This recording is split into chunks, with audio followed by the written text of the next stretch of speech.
নমস্কার, ঝুমাস কিচেনে তোমাদের সবাইকে স্বাগত। আজ আবার তোমাদের সামনে নতুন একটা রেসিপি নিয়ে হাজির হয়েছি। রেসিপিটা হলো নিরামিষ আলুর দম। তাই দেরি না করে চলো রান্নাটা শুরু করি। এই রেসিপিটা বানানোর জন্য ছোট ছোট আলু আমি আগে থেকে ধুয়ে সেদ্ধ করে রেখেছি। আর লাগছে মটরশুঁটি, টমেটো, ধনেপাতা, আর এই মশলাটা আমি পেস্ট করে নেব।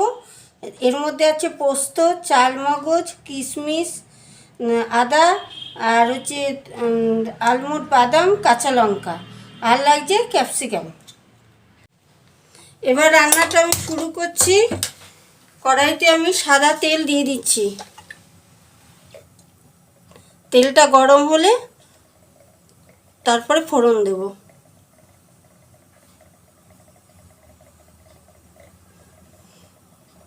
দেখো আমি এই যে সাদা তেল দিয়ে দিলাম। দেখো তেল গরম হয়ে গেছে। এবার আমি একে একে ফোড়নগুলো দিয়ে দিচ্ছি। এই সাদা জিরে দিলাম, তেজপাতা, শুকনো লঙ্কা, আর একটু দারচিনি আর ছোট এলাচ দিয়ে দিলাম। এবার গন্ধ ছেড়ে গেছে। এবার আমি আলুগুলো আস্তে আস্তে দিয়ে দিচ্ছি।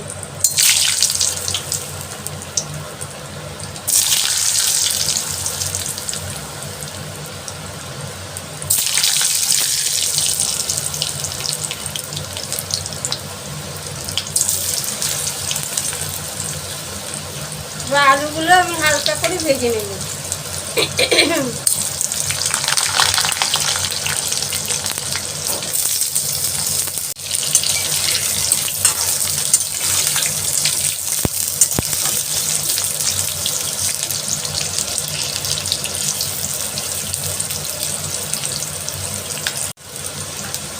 দেখো হালকা ভাজা হয়ে গেছে। এবার আমি মটরশুঁটিগুলো দিয়ে দেবো।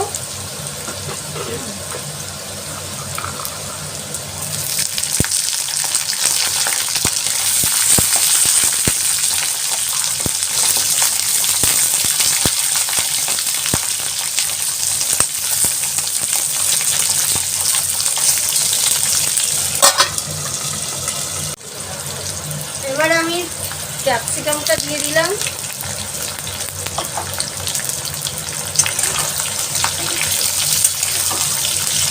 এবার আমি নুন দিচ্ছি, একটু মিষ্টি দিচ্ছি,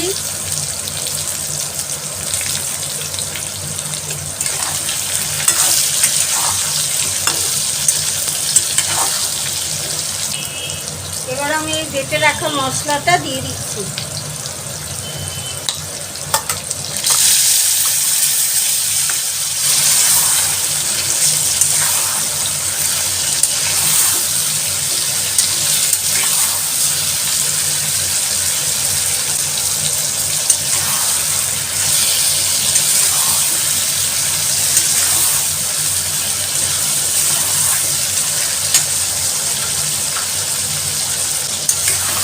এবার একটু মশলা ধোয়া জলটা দিয়ে দিলাম।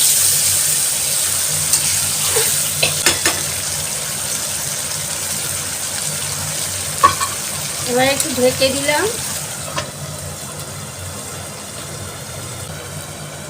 এবার আবার ঢাকাটা খুলে বারবার একটু ঢাকা দিতে হবে, আর ঢাকাটা খুলে নাড়াতে হবে, নাহলে নিচে লেগে যাবে।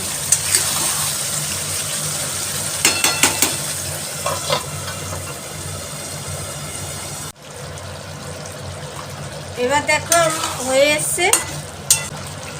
এবার একটু আমার ঘরেই করা ছিল ভাজা মশলা, একটু ধনে, জিরে আর মৌরি ভেজে আমি মশলাটা তৈরি করে রেখেছিলাম, সেটা একটু দিয়ে দিলাম।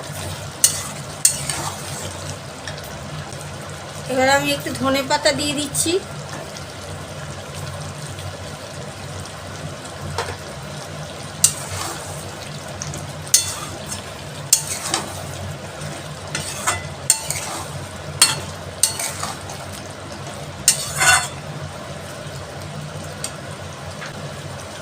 একটু গরম মশলা দিয়ে দিলাম।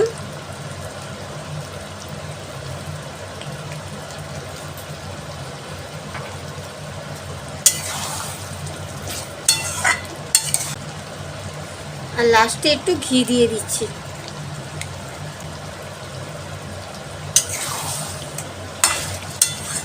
দেখো আমার রান্নাটা হয়ে এসছে, তেল ছেড়ে দিয়েছে, এবার আমি নামিয়ে দেব।